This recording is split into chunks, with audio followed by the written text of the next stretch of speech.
This ep is brought to you ad-free thanks to all of our wonderful patrons. You can help us keep the show going by going to patreon.com/shonenflop. And welcome to this episode of Shonen Flop, where we talk about manga and Shonen Jump that didn't make it big. I'm David. I'm Jordan. Next week, we'll be covering Kako and the False Detective. If you'd like to read along with us, be sure to join the discussion in our Discord and submit your 6-word summary. Find a link to the Discord in our episode description and on our site, shonenflop.com. But this week, we're talking about Nekowappa. Nekowappa. We are joined by our meowful guest, Ina. Ina, thank you so much for joining us. That's the first cat pun. I'm sure someone will send us a list of everyone we make. Probably Dude Rocks, because I think he's the person who counts every time we make chainsaw references.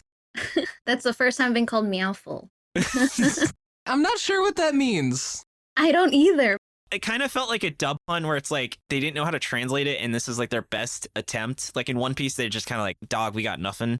Oh God, the One Piece dub. I don't think I told you my favorite instance of 4Kids dubbing ever, which takes place in the Shaman King dub. Oh, does this have to do with Ina introducing herself? Yes, it does. No, it doesn't. Hello, Ina. so Ina, why don't you introduce yourself, and then Jordan, you can tell us the story. Yeah. Hi, I'm Ina, or my YouTube channel is called inakyu, and I make anime content from giving recommendations to analyzing characters and everything in between on that. Do you have a personal favorite video you've made recently? Recently, probably my most recent video. Ooh. That's good branding. I worked really hard on it. It was my deep dive on the women of Chainsaw Man. Oh, speaking of Chainsaw Man. Oh, fuck yeah. Yeah. Hell yeah. And how Fujimoto like kind of tackles writing female characters and stuff. He is himself a 12-year-old girl, so it makes sense. I believe it. For listeners who don't know the writer of Chainsaw Man, his Twitter bio says he's a 12-year-old girl. Because of that, he had like a bunch of trouble getting himself verified on Twitter, and he had to like show a bunch of like production art that he made to prove that he was actually Fujimoto. God, when you shit post so hard, it affects your actual business. He was like, I may have fucked up. Yeah. All right. Jordan was really excited to tell us an unrelated story about the Shaman King 4-tip stuff. So Jordan, I'm going to give you 30 seconds to tell us what this is. In Shaman King, there's a character named Horo Horo who is like a snowboarder. But of course, 4Kids, what they did, they had one instance where he's like, hey, yo, my name is Horo Horo, but everybody calls me Trey Border. And then everybody called him Trey Border from that point on in the show. That was just his name. But you were going to talk about the scene where they're all drinking, and then one character just says, oh, obviously this is non-alcoholic. And I thought that was really cute, but actually that scene is in the manga, where there's just a speech bubble saying this is non-alcoholic, but we're all drinking. Yeah, honestly, the thing is, though, I expect that shit from 4Kids. The whole thing where they were like Trey Border, but also Horo Horo is still canonically his name, was just such a like galaxy brain move from them. To this day, I still can't believe they did that. And I still can't believe who made this manga. So why don't we get into the manga details? More like inakyu. Oh boy. We're going to be having a lot of fun this episode because of the time zone change, I can tell. Yeah. The title means cat child. The author is Matsumoto Naoya. They were the assistants to Toshiaki Iwashiro from Siren, Ryuhei Tamara on Beelzebub, And also created 2 manga we've covered on the show. That's right. Hard-Boiled Cop and Dolphin, and Hungry Marie. Yeah. Chapter 70 of Beelzebub has a cameo of one of these cats, apparently. Shoei Ishioka on Belmonte de Visiteur, which is apparently flop eligible. Yeah, MaxyBee is very excited about the idea of us covering that at some point. Oh my god, the next one. Holy fucking shit. Yeah. Teruaki Mitsuno on Metallica Metalluca. Jesus Christ. So, for the record, that is like probably the most blatant Hunter x Hunter ripoff you will ever read in your entire life. Amazing. One of the worst series we've done on the show. So we have this thing where we make guesses about what's going to happen, and I just summarized the plot of Hunter x Hunter as my guess, and it was 100% right, where literally it is a guy trying to get a special exam so he can find his dad. So Hunter x Hunter. Literally! But much worse in every possible way. Yeah, it's trash Hunter x Hunter. And then the last one is he was the assistant for Yoshi Sawai for Shinsetsu and Bobobo. Hell yeah. Bobobo. Bars right there. God, I love it. Baran. I think you mean meow, meow, meow, meow, meow, meow, meow. Is this Nyan Cat? Meow. This might be Nyan Cat. God, this is going to be a 3-hour recording because of all the cat bullshit. Yes. So Jordan, what else have they done? Well, this is their debut work. They also did Pochikuro from 2014 to 2015. It got 4 volumes, 43 chapters, and Jump Plus. Actually, a launch title for Shueisha's digital platform, Shonen Jump Plus. And, oh, I forgot about this. He does fucking Kaiju number 8. Right? Yeah. Starting in 2020. Notable again for having just this ancient protagonist, like a really old protagonist. He's like, Ina, are you familiar with Kaiju number 8? I have seen so much about it, but I have not read it or like actually really know what it is, but I've seen so many people talk about it. The series at the start makes a big deal about how the protagonist is aged out of becoming a shonen protagonist because he is 31 years old. can you imagine being 31, David? What a hag. They're like, your body can't handle fighting monsters at 31. I know that I definitely can't, being someone who was born in 1991. There's even a 7-page spread of him having to take Tums because he's got heartburn after eating too much spaghetti the night before. Jeez. Relatable. How old is this author? That's my question. He's actually 18. But my question, though, is how old is this manga? So, Jordan, how long did it run for? It ran from November 9th, 2009 to February 15, 2010. Replaced Kagijin by Yasuki Tanaka. Sure. Summertime rendering. And it's apparently about keys, and MaxyBee says this is also flop eligible. So MaxyBee put the words flop eligible in giant text for every manga in this section that they want us to cover. Yeah. And the series that replaced this was Lock On with an exclamation point by Kenta Tsuchida. And it's apparently about photography and, of course, flop eligible. I'm sorry, flop eligible, as MaxyBee says. So at the same time that this series started, we also had Shinseki Idol, Densetsu Kanata, 7 Change. That's one title? Holy shit. It's like you've never read a light novel before. I was about to say, have you seen an isekai title? Oh, we have. I do my best to avoid isekai titles. Actually, Tricks Dedicated to Witch is probably the shortest isekai title ever made. Yes, that's why it was the best isekai. Yeah. By Shuichi Aso of the Disastrous Life of Saiki K fame, which is of course famous. And yeah, it's about idols. Yeah, okay. Nekowappa ran for 13 chapters over 2 volumes. Hey, that was a good job, Jordan. Thank you. And then, so now that we've really heard about the background of the manga, why don't we dive into your awesome plot summary? I think we should fucking do that. Tama Nikomori is a little girl in the 1st grade who was raised by cat gods, including her mom, dad, and grandpa. And I realized last night, damn, cat god, kind of like alone in the world, little cat god. She has recently been tasked with going to the human world to learn how to be human because she only really knows how to be a cat. Immediately, she runs into a rich kid named Oyaben and his underling Torosuke. Oyaben tries to impress Tama with his speed and strength, but Tama is like way fucking stronger than him because she's got like divine kitty powers. Her ultimate goal is to become a god herself, and to that end, she has to grant wishes. She gets the chance to do this when Oyabin is kidnapped and Torosuke begs her to help. Tama quickly catches up to the kidnappers and beats them up with giant kitty paws. She then brings the 2 boys to her home where they meet the cat family, and Tama realizes, oh man, she should totally go to school. After charging into the building and accidentally but fortunately stomping on the head of a pedophile teacher, seriously, Tama meets Rika, the school idol, who wishes to confess her feelings to the guy she has a crush on. Unfortunately, that guy is her adult teacher, and it thankfully doesn't work out how she wants, but her and Tama become friends, and Rika might even have a crush on her. It's kind of implied. Popcorn David. Suddenly, the cat temple is confronted by Kibimaru Kitsuneme, which is the much larger fox temple. She's pissed because Riku has prayed to the fox temple, but Tama swooped in and answered the wish first. That kill-stealing motherfucker. Prey stealing. Tama doesn't care, though, and immediately tries to find a dog named Poochie, where everyone asks when Poochie's not there, where's Poochie? By the way, David, it's Pochi, which made me realize that actually Pochita is like a pun because I guess Pochi is like a common dog name in Japan. Yeah. Tries to find a dog named Pochi that an old man wished to find. Kibimaru tries to find him first, but Tama succeeds. Kibimaru then starts going to the school to defeat Tama, but immediately falls in love with Rika just in time for her to wish that someone save her from her stalker. This part isn't super important, except that Kibimaru reveals her ultimate familiar, Chiarom, a muscular, mostly naked fox guy who has a That's how it was spelled. A deadly butt act, just like David, because that's right, I am dummy thick like that fox.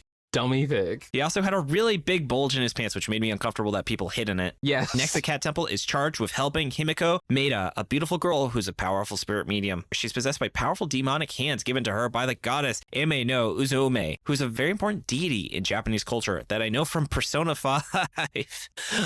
She demands that the Cat Temple protect Himiko so that they employ her as a priestess to do chores like give the dad, the cat dad some back rubs.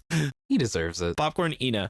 The temple is attacked by Mangetsu Tanukiwa from the Tanuki Temple and her army of the why can't I say things? It's okay. Don't worry. Neither can David. And her army of militarized raccoons with their dicks out. It's actually not that weird. It's just how Tanuki are represented in Japanese culture, I guess. She uses giant mechanized cat toys to distract the cat gods, but Tama takes care of them easily. Mangetsu has a grudge against Tama because her crush, Karasuma of the Raven Temple, has a crush on Tama. Unfortunately, the manga isn't doing well, so Ame no Uzume shows up and tells the cats that it's time for the exam arc. Tama, Mangetsu, Kibimaru, and the snake guy from the Snake Temple named Ikaku Hebinuma, as well as Akira, but we don't follow him, are all competing to be gods. The test is very confusing, and there's a point system that makes no sense, but everybody tries really hard. Ikaku tried to take Tama out with poison sandals, but her cat familiars save her when he gets disqualified. Everyone passes except him, and there's a montage where everyone's parents react to it. Ikaku gets chewed out by his dad, but fuck that guy. Yeah. And Tama is now officially a god. And that's kind of how it ends. Yeah. There's kind of a few type of manga. You know, you have the manga where you're reading it and like, this is trash, this is fucking garbage. But then you have the manga where you're like, oh, that was kind of fun. And then I sit down to write the plot summary and I'm like, oh, ooh, this was kind of a mess. Oh, we're gonna get into it. We're gonna get into it. But first, let's talk about those characters in that plot summary. So, Ina, would you like to tell us about the main character, Tama? Our main lead is a little girl. She's a child who was raised by gods, kind of like Hercules in a way in that story. Yeah, which reminded me of it. She eats like their food and somehow gets a bunch of super strength and superpowers and is super obnoxious, and then eventually comes to the human world and wants to learn to be human, and chaos ensues around Tama. I love Tama. She's adorable. She's just a good girl. I mean, she's literally Kid Goku. Literally. And a rally. Hey, she is a combination of two Akira Toriyama characters. That's true, yes. But no, I love her attacks involve just she summons giant kitty paws out and she like uses them to swat people. No, she's cat girl, like fully, like they use that. And that outfit she's wearing, it's the cat's pajamas. Nice. Got it. She's got super strength, which even by like a god standard apparently is insane. Yeah, she's really strong and fast. She does like so many things, like lifting up cars without reason. She punts like people across like things, and she's a Saiyan. Yeah, literally. She's just an obnoxious, overpowered little baby girl. She has Kid Goku / Arale like super strength and speed. It's 100%. She's a little goblin child, you know? Just like my dog. Just like Ravioli. So I think she's fun. There's just not a lot there to really discuss in terms of character arcs because the series was so short. So Jordan, would you like to tell us about Oda? Oda is a famous manga writer who has written one. Like that. No, Oda Nobutaro, aka Oyabun. He's a Nepo baby. Yep. He is like the heir to like a massive company that's probably really evil. He's richy rich. He's got like a ton of self-confidence that may or may not be earned. And he wants to be everybody's boss. But he seems like he's good to his underling. Yeah, who David misspelled in the notes. Oh, sorry. It might have been the translation I was reading. Yeah. I think they changed his spelling in one of the translation I was reading. There was a couple, like I saw one where Jerome was Jerome. I also saw that. Yeah, I had the 4Kids version where he's just called Jeremy.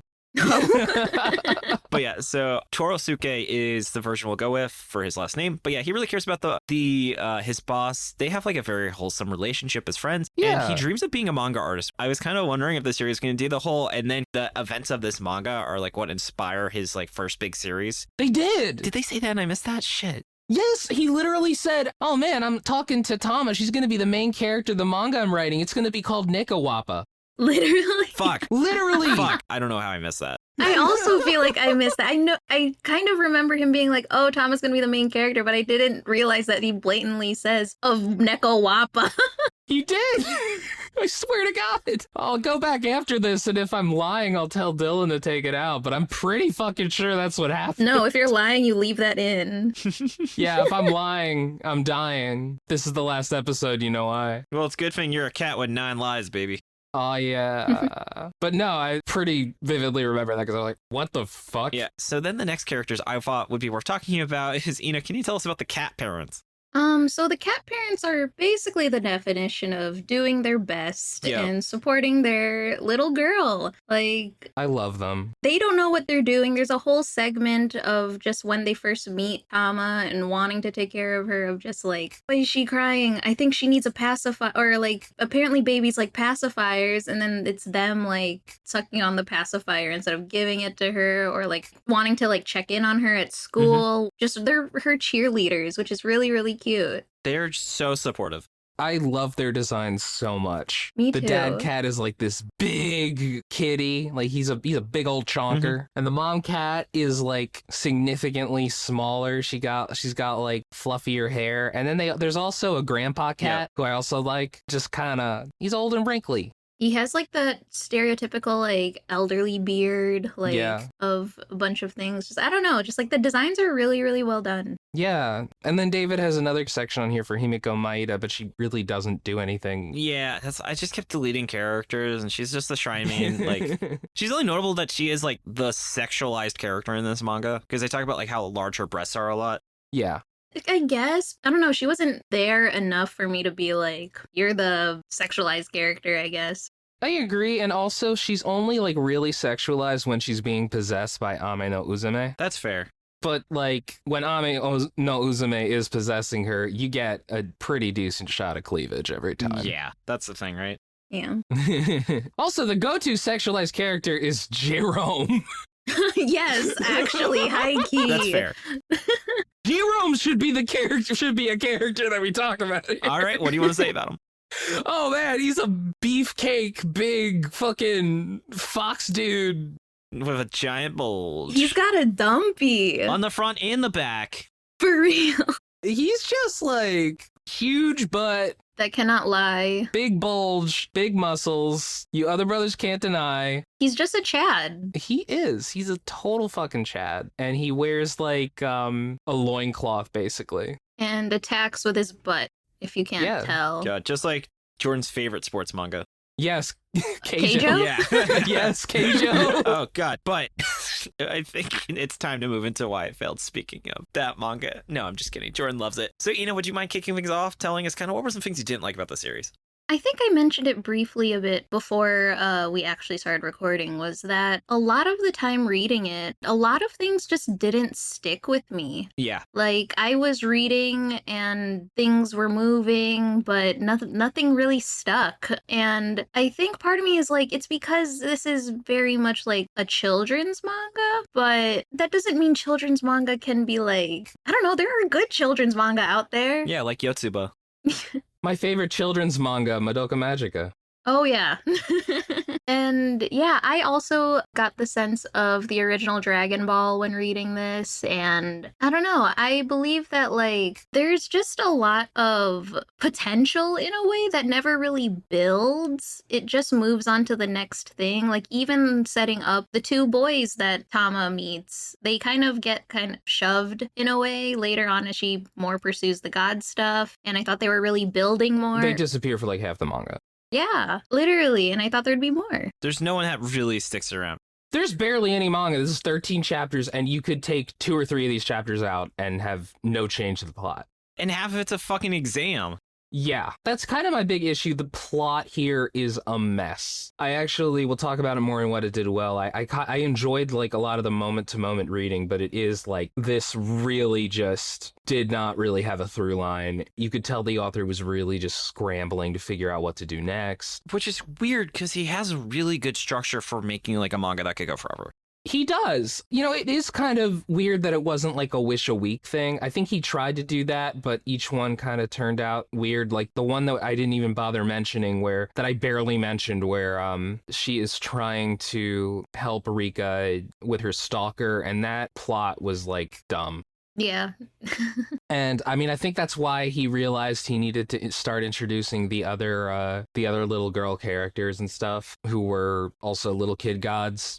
I can definitely see that. And then I just think like the art kind of gets sloppy. Like looking at Kaiju 8, this guy can really draw, but clearly he's not built for weekly. Like Kaiju number 8 is every other week, and just some of this art just falls apart. It gets off model. There's not a lot of backgrounds, not a lot of gray tone. And, you know, he just really didn't have it in him to be writing a series like this every week or drawing a series like this every week. The art is inconsistent because sometimes it's very good. Yeah. Sometimes the art is fantastic. That splash page with all the cats in like the 3rd chapter was amazing. Yes, I was about to mention that one. This guy is very good at adorable designs, but there are absolutely moments where it kind of falls apart. Yeah, and I think on that note, I think you can see why I would have thought this was a creator of Spy Family if you told me that this offer later went to create like a very successful series. Yeah. Also, the tournament arc was a complete fucking mess. That killed the series. I didn't understand like who was winning. I was so confused. Yeah. Yeah, that point system didn't make any sense. The point system made no sense. Like, I'll give you an example. Tama, like, won a race in order to, like, start it, and it was like, oh, wow, you're in first place. And then, like, all of a sudden, with, like, basically no explanation, she was in, like, 23rd place, and I had no idea why. Oh, yeah, I still don't understand that part. Also, this manga tried to have some kind of weird currency system. Mm-hmm. Based on wishes, where like when you answer a wish, you get basically money called like ERAs or something, and you could use it to buy tools. And there were like some jokes about that, but it was very confusing. And there's like a magazine to like buy things, like kind of like in an airplane where you buy where you look at like a catalog of things you can buy with all your wishes that you grant. Catalog? Oh. Ha ha ha ha ha. I really just think that added a lot of completely unnecessary complication to the series. And then he drops it. Yeah. Yeah, that's the thing. This guy picks up things and then drops them like quite a few times in the series. Yeah, there's just nothing that is kept. Like even the main characters he introduced, like, and also he introduces so many characters one after another. Like in 13 chapters, he introduces like 13 characters, and I was like, I just gave up. I was like, I don't fucking think this character's ever going to matter. I'm not going to pay attention to him after like the Raven guy and like the Tanuki girl. I was like, I don't actually think I need to care about who these people are. You have 13 chapters. Yeah. I mean, granted, he didn't know that when he was writing it, but like, come on, man. Yeah. You would expect that, like, I don't know. This is his first manga? Yes. Okay, so I guess you can, like, give it that, being like, oh, this is a first run, good try, but, like, I don't know. I feel like people, like, you should definitely, like, go into it with wanting to build something instead of it being so scattered, right? And, like, even as we were saying, is that, like, characters were introduced, but, like, you can see how quickly in the early chapters that they just kind of disappear. So, yeah, I kind of checked out as well with, like, other people getting introduced, and then it already got to the point of the tournament arc, and there were so many others that were going to be there, and they were trying to make sense of like some sort of stakes with who's in the lead and why we should care about that, but I don't know. You could tell he wasn't even taking the tournament arc seriously. I wonder if it was an editor was like, this isn't working, you need to do a tournament. That's what seems to happen. That's kind of how it felt. Like, literally in the manga, like, Amino Uzume shows up. She's like, yo, what the fuck are you guys doing? They're about to have the test. The god test. And, like, everybody's like, what? Huh? Shit, we were supposed to sign up for that? What the fuck? So, like, even the characters didn't know it was happening until it was happening. All right. Maybe I'm crazy, but I actually did kind of like this series. So shall we dive into what it did well? Absolutely. Definitely. So, Jordan, though, what would you say is, like, what was the first thing that stood out to you as a positive about this series? The art is, at various points, very good. I also find this series very charming in a lot of places. I really like a lot of the characters. I think that they all have pretty well-defined personalities. Like, I really liked how, for instance, like, the Tanuki girl, like, whenever she laughs, she does, like, the thing with like her hand. Like if you've played a fighting game with a character like that, you know what I'm talking about, where she puts like her hand by her mouth when she does that, like the back of her hand. Oh, there's actually a name for that. Yeah. There's probably a name, but I don't know it. But like, if you saw it, you know what I'm talking about. Anyway, I thought there were a lot of really clever jokes with like the cats and stuff. Like again, when the Tanuki girl attacks, she uses like militarized cat toys, like a giant feather attached to a tank that just like waves around, and like the cat dad is literally unable to stop himself from chasing it. He's like, oh no, we've fallen for it. That was such a good segment where I really was like, okay, this manga actually has like really good moments, I feel like, and also uses like the cat stuff to like, I don't know, it uses cat things creatively. Like, again, this series actually had a good foundation. The author didn't use it, which is rare to see when usually an author just doesn't create a good setup for a series. I mean, you could tell that he was inexperienced here, but like, I think the foundation is here. For a first attempt, this was a very good first manga, I have to be honest. Absolutely. Like, you could tell, man, you didn't handle the plot well, but everything else is here. Like, the characters are a lot of fun. The art is sometimes great. It's funny. Yeah, this is really similar to Dr. Slump and Dragon Ball, but there's not a lot of manga where it's like, wow, you can see this is Dragon Ball, not Dragon Ball Z in its DNA. And it was actually kind of refreshing to read something inspired by early Toriyama. No, that's the thing. Like, they're like the reason why you immediately go to a character like Arali is because there aren't that many other characters like that. Yeah. And then, is there anything else that you would say was a positive that stood out to you? I think the relationships, I'd say, in a way, the ones that were kind of built, like, yeah, basically Tama, and like you love Tama, like you root for Tama so quickly, so easily, which is what made like the moments that kind of dragged or like kind of like seemed forgetful, like still be worth reading in a way, because you just really like Tama and for who she is, and yeah, she wants to be a god, and you're like, how are we gonna get there? And it's just sad that like it kind of gets messy with it, but no matter what, I feel like Tama was a great MC to follow. Oh, I completely agree. I loved Tama. Also, we mentioned the jokes. One of my favorite jokes is actually during the exam arc where, with like the commentators, one of them is like an anthropomorphic microphone and he's talking into a microphone and he's joined with like a hamster god and he's just like, what do you have to say, hamster god? And then the hamster just says nothing and he's like, okay. And then all of a sudden the hamster god just starts doing like, tenting his hands like Gendo Akari and starts like so good. He understands like the 400 IQ scoring system perfectly. Yeah, it's really good. Just like suddenly he lights a cigarette while he's explaining it too. He's explaining everything. Oh, it was so good. The series was fun, man. It was fun, but there definitely was some room for improvement. So why don't we dive into that? So Ina, though, what would you say was like, what would you change about this series to have made it more successful? I feel like this would just be calling back to a lot of like our conversations that we've had already, but basically the author didn't need to move so quickly on things. I feel like there were moments of, trying to do like wishes of the week, monster of the week, like arcs, but also like even building like the side characters, little boss boy, what was his name? Oyabin. Because like you could tell that he was a likable character, especially when you see that with how much he cares for his little underling. Yeah. Yeah, and his dynamic with Tama, like that could definitely have built like such a cute and really nice trio, but then we kind of leave that behind in Tama trying to become a god. And yeah, I feel like, as we said, such a really good foundation, but if everything just feels like distractions in a way from it, and I don't know, I feel like, yeah. I see what you mean. I think that that this series had a solid idea for an A plot, but it needed a more consistent B plot. I think that's a great way of putting it.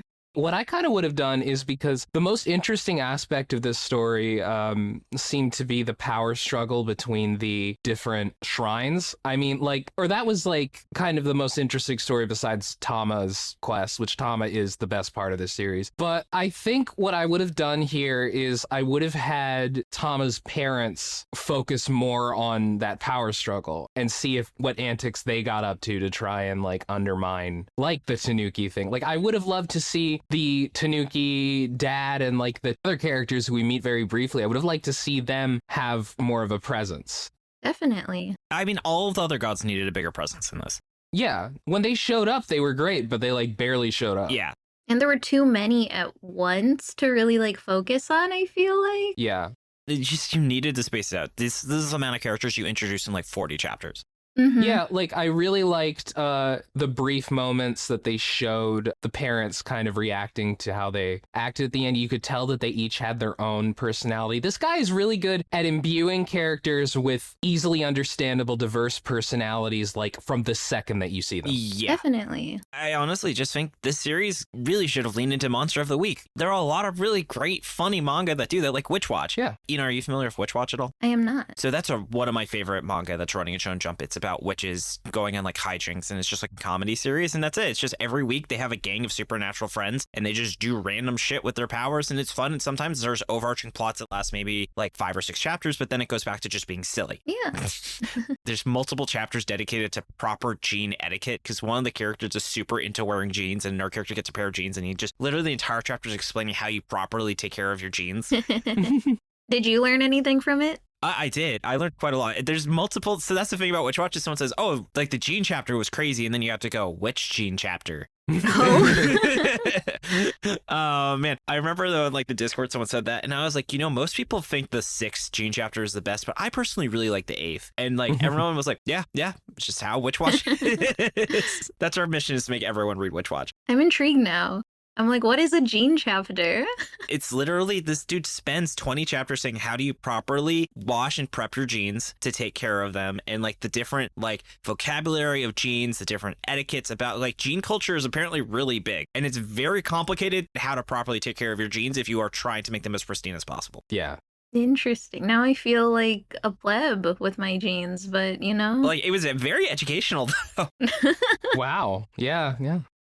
All right, but I feel like that's definitely a sign we're getting into miscellaneous thoughts. So why don't we formally migrate into that? So the first thing I want to say is, by the way, the term we were thinking of with the laugh is called a noble woman's laugh. That laugh where you have like your hand and you go, ah, ha, ha, ha, ha. That's what it's called. that makes sense. It's fun to do. Laugh with me. Hideo Kojima production. And then I actually didn't have many miscellaneous thoughts, maybe because the series was so short. I don't know why the series made me think of Air Bud. There's no rule that says a human can't be a cat god. Yeah, well, it was like where she's running and he's like, you can't run on the floor. And then she starts running on the ceiling. He's like, there's no rule saying you can't run on the ceiling. I guess that was the Air Bud. There's no rule you can't run on the ceiling. Okay, but yeah, did anyone else have any miscellaneous thoughts? Like the manga never sexualizes the younger characters. Yeah, it's great. Except for that one perverted teacher, but that's like one panel. Wait, but he wasn't perverted, right? Or wait, are you thinking about the No, he was. He was like measuring the skirt, right? Yeah. Oh, I thought you were talking about how they found like a porn magazine in his like personal collection. I was like, he's looking at like just like a Playboy. Like that doesn't make you like a weird pervert to have a Playboy. Yeah, but that doesn't mean it's like for a child, I guess. I want to make sure that's not what character you're thinking of. No, there was one character for like one panel where he was like measuring like a first grader's skirt and he was like blushing. It was very blatant that he was a pervert. Oh, yeah, that's kind of fucked up. And then Tama steps on his head. Like, he's supposed to be a creep. Like, that's not my point here. My point is that, like, it is kind of weird. Like, there are, like, sexual references around the kids that made me, like, a little uncomfortable. But I mean, like, it wasn't that bad. It was just kind of an aspect of the series. Definitely. Like, it was just like, okay, comedy, moving on. Like, and I did. The kids find a porn magazine. Yeah. Right, it's a fashion for any 12-year-old or so. Yeah. But it wasn't in the woods, so it doesn't count. I think they were like 6 or 7. Fuck, I thought she was like 10 years old. But that is a thing. I was very confused. They acted like 10-year-olds. They did. I would not have pegged these kids as 6, but it just said she was in 6th grade. The only instance of school they referenced before that was kindergarten. Oh, that is weird. That's a little too young. It is. I mean, it's funny. This guy made protagonists that were too young, so he was like, fuck it, I'll make a protagonist that's too old. Yeah, Grandpa. Yeah. Yeah, they're gonna find out Grandpa Cat's 31, which actually would be really old in cat years. That would be. Although he did mention he had over 300 years of saved up points. Yeah, and then he had just to buy a fake sword that broke. That was a great joke, actually. That was good. There were good jokes in this series. Yeah, good jokes. And then though MaxyBee, our wonderful manga historian, has a few little thoughts. There's a lot of stuff about Tama, the way she runs, her unstoppable strength, that evolves from the characters from Dr. Slump. Not a ripoff, but close enough that you can see the direct inspiration. So likewise, I think anyone reading this series say this is Dr. Slump. Yeah. And then chapters 2 to 4 were actually translated by a friend of theirs back in 2009. Whoa! Which, as you notice, Scanalator actually, I was reading and said, oh, thank you, whoever translated 2 through 4 for me already. It's not really manga trivia, but it was fun seeing their name in the credits. In the years, they've become an excellent translation translator and more internet's foremost expert on Weekly Shonen Sunday. So that's MaxyBee's parallel, as they are the Shonen Jump master. Oh man, one other thing is like this was so since this manga was made for Japanese people, they kind of they have references to Japanese religions, and then they don't really explain it too much because it's not expecting an American audience to read it. So like it has Ame no Uzume, and it doesn't super go into it because if you were Japanese, you would just know who Ame no Uzume is. Yeah. And then that's always kind of interesting to see. So I had to Google that, and I was like, oh yeah, Persona 5. Cool. Yeah. Yeah, I remember her. Yeah, and then shall we go into final verdict? Starting things off with the 6-word summary, let's take it to the community. From Tucker, Kitty Litter Tier Dr. Slump ripoff. From MaxyBee, we have Dr. Slump at home, so I guess we'll see how many times Dr. Slump is mentioned in these. Portal Man, being a god is too perfect. Whoa. Real, this manga was an utter catastrophe. Or Dr. Slump, but bad with cats. And then because that was their original, and then they changed it when they saw how many people made Dr. Slump references. Mm-hmm. Or actually, I think it's because they saw other people say catastrophe. So it's hard. It's just hard to make a good 6-word summary because of this series. There are a lot of obvious puns with this series and a lot of obvious jokes, and it's kind of tough to ignore. Yeah, from Mero. So there you go. Orange said Neku Goku is best Goku. Nya. Dude Rocks, the school needs a better HR. Kuromahu said this catalog consists of catastrophic stories. Emerald Mudkip. Jerome's Fundoshi Cab Service is here. Yeti, foolhardy feline females, fulfills fantastical fantasies. There we go. Spooky Skelly, I've gone catonic while reading this. In their alternative, cats possessing humans, feline fine time. From 0907, Nekowappa would have been more entertaining. Cram, it's Goku and Tama from Kitty Ball. Diego MT says Catgirl Goku's catastrophic shenanigans ensure. And from Resident Warhammer Nerd, Catgirl Caterwalls. You want me to try and do this, dude? What the fuck are these words? Yeah, Jordan, you say this one. Catgirl caterwalls, catechizes, catnaps, catches, catnappers. Say that 10 times fast. It's weird. I'm actually good at tongue twisters, but I just can't say words because I'm a piece of shit. They were using some big words here. Some big ol' words. They have some big boy words. All right, Jordan, what was your 6-word summary? Cute kitty with litter box plot.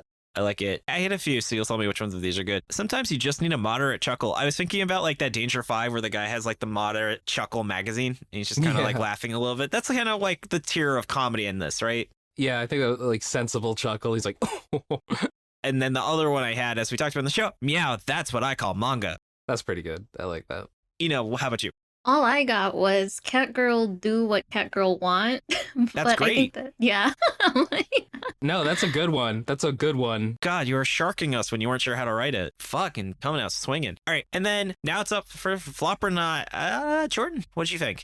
It's a flop. It's up there. It's almost not one, but I think the plot is such a mess. That's true. The pieces are there. It's just not put together well. It's sad. I enjoyed reading it for the most part, but it really I don't see this manga like continuing very long.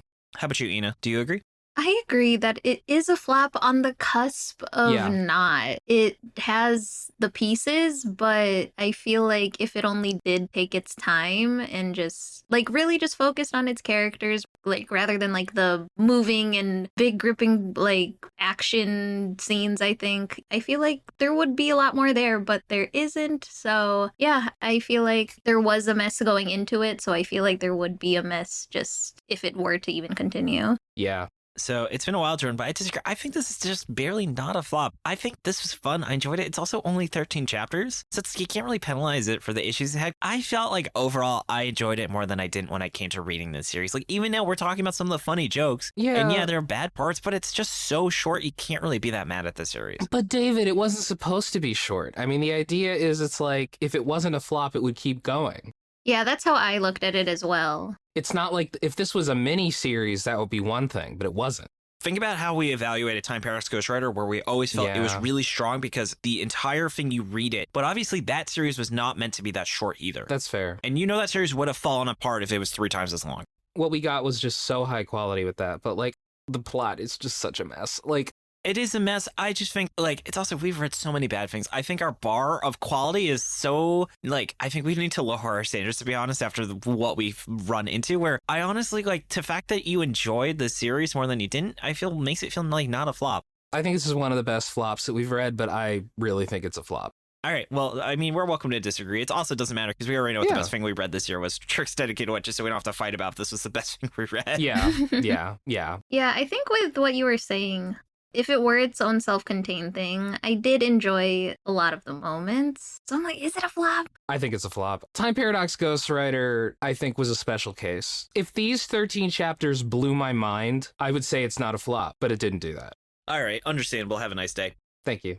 So, Jordan, since you thought this was a failure, what would you say someone should check out instead? So, interesting thing, while I was reading it, they had there was a little, like, advertisement looking for further translators for a certain series, and one of them was Cyber 6. Now, I love Cyber 6, specifically the cartoon, and yes, I know that it sounds like cyber sex, but there was a Canadian-produced cartoon. It is about a cyborg vampire by night named Cyber 6, living in Argentina, and during the day she is a male teacher. There's a lot of like subtle references to like the Holocaust. It's kind of like got a lot of metaphorical references. It's actually very good.